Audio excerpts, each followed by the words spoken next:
right? So this might seem like a weird topic, like devices struggles in Stockholm. What? What a weird angle to take, right? But here's the thing. Device, understandably and justifiably so, is a candidate for the greatest player to ever play CSGO. He has been massively successful team-wise and individually. As part of a team, he won the most majors, 3 in a row, also a record. He has won the most individual MVP awards, and over his whole career now, he's one of the players with the most trophies. I suppose he tied, or potentially depends how you count them, if you count online ones, maybe even in first place for most trophies ever won in CSGO. But the next major, PGL Stockholm, takes place, as the name suggests, in Stockholm, Sweden, and Device has a bad history with competing in Stockholm, particularly in CSGO, Sweden in general, by the way, bizarrely, but Stockholm in particular. So I think that's a pretty significant detail, right? What CSGO's greatest winner, maybe even greatest player, has only won once, ever, in Stockholm. Swedish Counter-Strike is one of the most lauded scenes of all time. Sweden itself, arguably the birthplace of great Counter-Strike. Yes, the Danes have taken kind of up the baton in CSGO, but even in CSGO, massive amount of success. So if you can't win in the central city, Stockholm of Sweden, you're going to have an interesting career, certainly. And in this case, you're going to have to win a lot elsewhere. So what we're going to do is, in the past, I think the mistake I've made with some of these historical videos is it just hitting you with too many numbers and dates and stuff. And sometimes if there's not a visual reference point, it's hard for people to understand. So what we'll do is, I'll just show you on Wikipedia what I'm talking about. So if we go back, this is in February, like the latter part of February in 2014, you might remember DreamHack ran 2 invitational tournaments where there were some of the best teams in the world. It was all online in Stockholm. This first one was in the Frag by offices. It was the one that famously got like DDoSed all night long and took forever for bloody NIP versus would have been Titan at that point in time, the main matchup to play out in the final. It was only a best of 1 double elimination tournament. It only had 4 teams invited. But on paper, those were maybe the best 4 teams in the world at the time, because you had NIP, who hadn't won in a while, but had been the greatest team for most of the year, previous year, 2013, and had beaten very games and made it to the final of the major. But they'd lost in the final of the major to Fnatic, who, yes, it was a surprise that they became that good at the end of the year and won the major, but winning the major obviously puts you at top status. You had the very games now Titans team, who'd been the best in the autumn, and then had just lost in the semi-final of the major and had lost the ESWC final in, I think, suspicious circumstances to Clan Mystic of Kaylee and the gang. And then, obviously, they'd lost the ESEA as well to iBuyPower. Again, bizarre circumstances. Shocks it appeared to be playing music while he was doing it. And then you come to this tournament.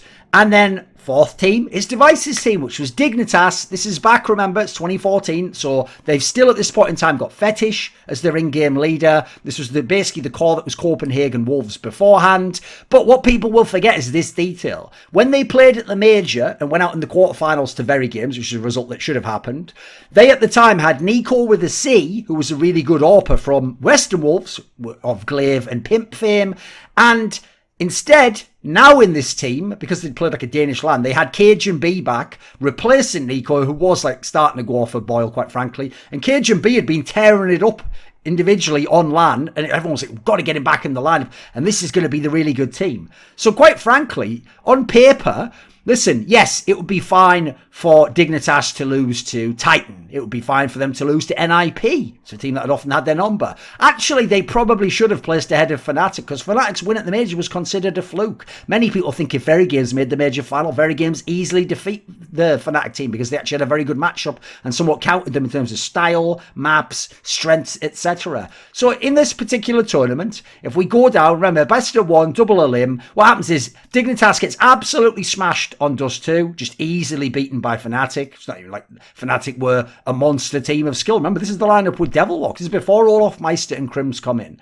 Then in the lower bracket, they play NIP. Okay, fair enough. You had to play one of the better teams. But also, by the way, since you got Fnatic in the first actual upper bracket, if you win that match, you are automatically top 3. And you're also playing a chance for the final. But they blow that first one. Then the low bracket, they play Nip. They get absolutely smashed on Nuke. By the way, Nuke historically used to be a good map for some of the Danish teams. Get destroyed completely there. They win only 8 rounds over 2 maps, and they're out of the tournament in last place. And yeah, they put 4th on Wikipedia, but it means nothing. They're in last place. Garbage tournament, right? Let's go on. Then you go to the next DreamHack Invitational for Stockholm, which was later in the year. It was in the latter part of September, and this is the context now. The team doesn't even make the 14 playoffs, but more importantly, coming into this tournament, they were already a better team than they were at the first Invitational. They had made the semi-final at Gfinity G3, where they had actually beaten NIP in the quarterfinals. By the way, NIP had always been their kryptonite. Massive result for them, showing that building on earlier performances, they really are actually a true contender now. Then, and they'd made the semi-finals of the major right before this tournament, ESL 1 Cologne 2014. They had lost to Fnatic in the semi-finals there, but that was Fnatic's second event with the Olofmeister Crims lineup. That obviously became #1 in the world very shortly after this, and was actually the team that had the era, and they were battling with when they became TSM, and obviously the LDLC Envy team was in the mix as well. So actually at this point in time, it's easily an expectation that at least Dignitas should be in the semi-finals, and potentially you've already beaten an IP, you've basically only lost to Fnatic, like you should maybe even be in the final depending on where Fnatic's bracket is. But you look what happened in their group. They even get the easy group because there's no NIP, still a good team by the way, the team that's just won the major, yes in kind of fluky fashion, but they've just won the major, and no Titan. Titan's the team that's just made the roster move. We had the French Shuffle. They've brought in Kaylee, and they've got fucking Maniac. And yeah, they made that lineup. And then an Apex. And then LDLC was the Mercenaries team, which was the team where Shocks and NBK and Smiths and Happy and Kiyashima. So there's all these tough teams. You haven't got any of those people in your group. You've just got Fnatic. So okay, in theory you should lose to Fnatic. But okay, let's have a look what happened. So they play against Copenhagen Wolves, which by the way was basically a lineup of exiles of people not in the top team in Denmark, which is Dignitas. So it was actually like Carrigan and Glaive. Glaive wasn't IGL at the time, I don't think. Or maybe it was the other way around. It had like Pimp. Oh, it was KGB, it was Nico, because by this time they'd already brought in, I think, AZ to Dignitas. This was a mess of a team. It's just a bunch of players. So what happens is they play Copenhagen Wolves and they barely beat them 16-14 on Inferno, which is an omen for what was to come. Because then in the winners match, they play Dignitas, Fnatic rather, losing overtime on cash, brutal. And then the decider, you can still go to the playoffs if you win the best of one against Na'Tu's 3D Max, and they lose in overtime on Dust 2, the old Dust 2, a skill map, and this team was full of fraggers, this Dignitas lineup, and they lose and they don't even get to go to the playoffs. And by the way, the 3D Max team just basically gets smashed by LDLC. It was the event that there was all the delays for in the final. It's the one where JW did the mad like 1v5 with the AWP on Inferno, but aside from that, they got their absolute souls taken, possibly by Kaylee cheating and by Kenny S being a monster. And in the final, after all the delays, Titan, through existence and Kenny S, were able to dominate LDLC over the series collectively and win the tournament. It was obviously a big tournament, but then Kaylee got banned not that long afterwards. So you see there's another actually underwhelming performance. It hasn't gone well. Generally, things haven't been great for Device. So let's skip ahead. The latter part of the year, Fragbite Masters Season 3. Now, the way Fragbite Masters worked is the top 4 teams qualified to go to the LAN. The rest of this, all the way up to here, is all online, and it's only this portion that's the LAN. 4 matches. So you'll see in online play, Dignitas has beaten NIP again. This was actually one of the last online tournaments that Fifth Lauren played with them. In this upper semi-finals, they played Virtus Pro. Virtus Pro, by the way, just like NIP, a classic team that could put them under pressure, and they kind of were a kryptonite for them. It's actually the team that had beaten them in the semi-finals of the aforementioned Gfinity G3. So they lost that match, but because down here they beat Navi, they get to go into the lower bracket, and this is when we come to the LAN portion. Now, yes, getting Fnatic there is pretty rough. Not only had Fnatic been amazing online with Crimson Olaf, but they're also, in theory, the best team in the world around this point in time. We've already had the Face It Season 2 finals where they won over iBuyPower.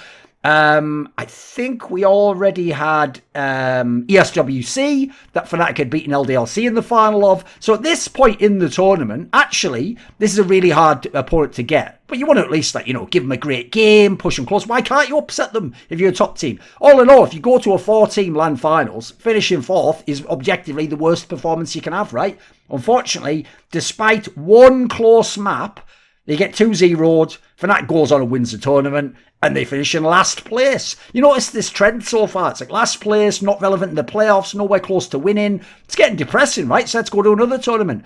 Fragbite Masters in 2015, had a matchup where it was an exhibition showdown with prize money, depending on how many of the maps you won. And what they did is you just played 5 maps. It wasn't a best of 5. It was 5 maps played between the champions of Season 3, as you just saw Fnatic, and TSM, the former Dignitas lineup with Carrigan in, and Cage and B back, who had won Season 4. Admittedly, I'll get to this, they actually did have some success Device did in Season 4 where he was able to win. But they had a champion versus champion matchup, and this is kind of just to show off your skills across the map, and maybe just a bit of bragging rights. Fnatic actually, overall, comfortably wins. Now, yes, there's some close games in here, but you look, they win 4 out of the 5 maps. The one map that Solo Mid won was Train, not traditionally one of the better Fnatic maps. And so all in all, most of the prize money goes to Fnatic. TSM again, they're second, which in this case is last place. And it's just, it's not that great. And if you don't remember, this is when TSM, this is 2015 now. This is when TSM's already beaten Fnatic loads of times. They're the best team in the world at beating Fnatic.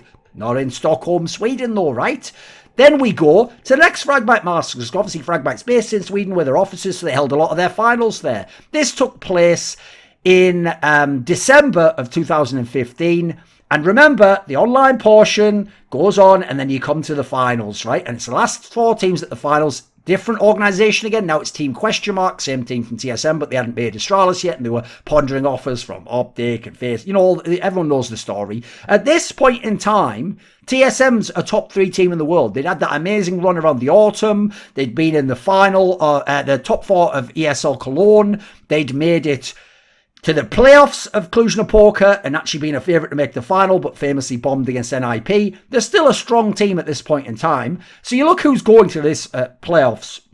You got Fnatic, yes, Team of the Year, but this is when they've taken out Pronax, and this is when they've just brought in Dennis, and I think they just won DreamHack Winter Frag Face at Stage 3. You have NIP, who's still good, and this is their last event with Alu, but they haven't won anything basically all year with Alu. And you have SK Gaming, which if you look, was just a bunch of Danish players. It was a Cillian before he was in IGL. Freeze, the AWP, who was never that great in CSGO. Cadian, way before he was considered a good player. Modi, who was a good Swedish player. Wasn't a star in CSGO, but he was decent enough in this team. And you had Magisk Boy, before he was called Magisk, and when he was essentially just like an onliner and an overpass one-hit wonder. In fact, famously at this tournament, I think it was this one here, yeah, he has an overpass game against Fnatic where he goes ham, from what I remember. So in this tournament, TSM should be challenging for the title. This is the Fnatic team, even without Pronax that they've been beaten all year.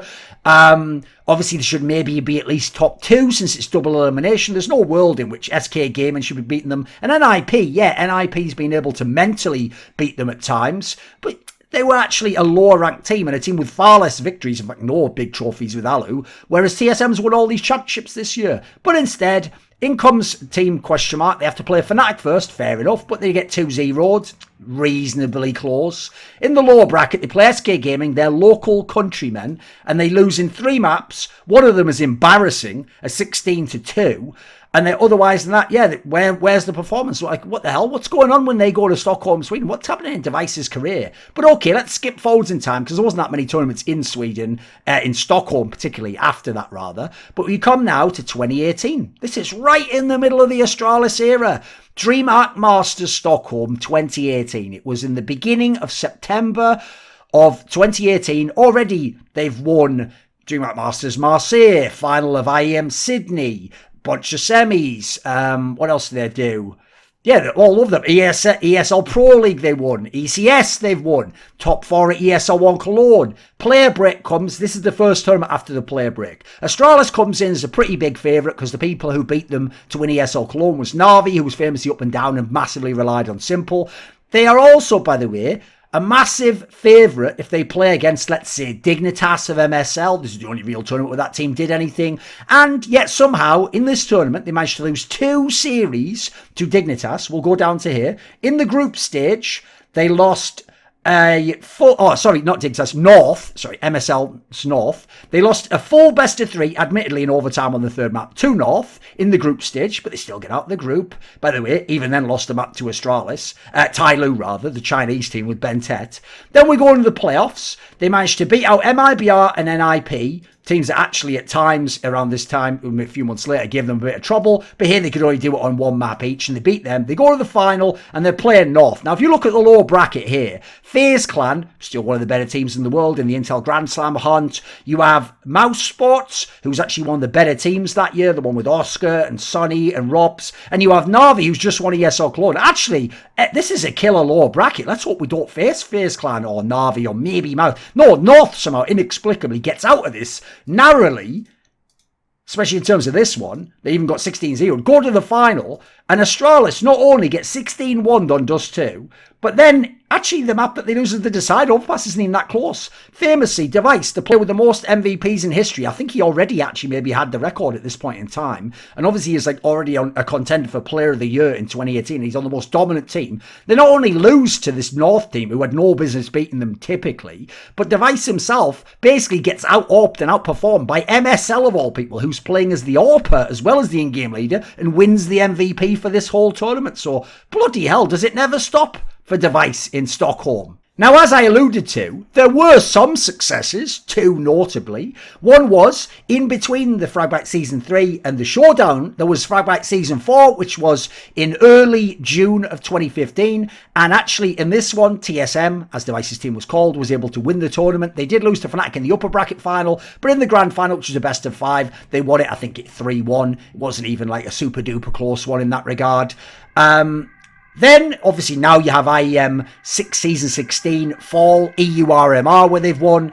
They won every single match, not every map. Now, to be fair, as I said, it's not really, like, put it this way, that's got to be one of the least meaningful or important LAN wins, to ever be a tournament with a field like that, just because it didn't matter that much beyond certain points of the tournament because of the whole point system that was kind of like weighing over everyone. Now, I will say, I just did this for Stockholm because that's exactly where the next major is. But the interesting thing is, it could have been Sweden in general, by the way. When I went back, Device just doesn't have success in Sweden beyond those couple of rare instances. Like, if you go back at, like, the DreamHack Winter 2014 major, they fuck up against Navi in the quarterfinals inexplicably and don't make semis. DreamHack Masters Malmo, they didn't even make the playoffs. Famously, Malmo was very close to Copenhagen. I remember, like, Device's family or something was going to travel in, but there was not, maybe the Astralis players in general, but they couldn't because the team didn't bother making the fucking playoffs. Meanwhile, MSL's Dignitas did, for example, from the same group, no less. DreamHack Summer 2016, they lost to NIP in the semis when NIP is supposed to be washed at this point in time, and Astralis is supposed to still be one of the top teams. I think Device even carried part of that game. DreamHack Masters Malmo 2017, Malmo again. They lost to the Gambit without Zeus right after the major that Gambit's won in the quarterfinals. Again, totally inexplicable. That was one of those ones where you're like, what? Now, that's significant because Device lives in Sweden, has lived there for a while. Obviously, part of his family was there at one point in time. He plays for a Swedish team. And the next major is in Stockholm, Sweden. So this is a guy who was the reigning champion of the last major. He has won the last 3 majors in a row, and he has won the most majors in CSGO history. But will Stockholm prove to be a thorn in his side again? Now, here's the thing. You might think, after me razzing on Device like that, he might be all blue. I don't want to razz on this guy till he's blue. I just want him to check out some blue razz. Maybe get your energy levels up. Stop being such a little whiny beep. I don't know why I even edited that. Biatch is what I was going to say, obviously. Maybe fucking wind that pencil neck in and just keep fragging like you have the last 2 tournaments, baby. Code Thorin, THORIN, at GamerSubstitute.gg for a 10% discount. This video was kindly supported by Lager15, Matt Pugnatio Rajcula, Skaparen, Travis Goff, Zack Schmidt, Adam Ochs, Alexander Rao, Animosity, Butt Pounder 420, Chris, Hades, Jdubs, Jensen Goh, John Shelton, Joseph Ginsburg, Kovacevicd, Tobias Bernasconi, Zoomba, Zyrathenia, and as always, a special thanks goes out to both Jerky's Minion and DZL. Do you want to suggest a topic or a guest for my content? Would you like to ask a question for my monthly AMA? Want teasers for upcoming content or interview guests have I done, etc.? Do you want to take part in one of those donated discussions? Well, if you want any of the above and previously mentioned, put your money where your mouth is and join the Scroomalati today at the description box link to Patreon.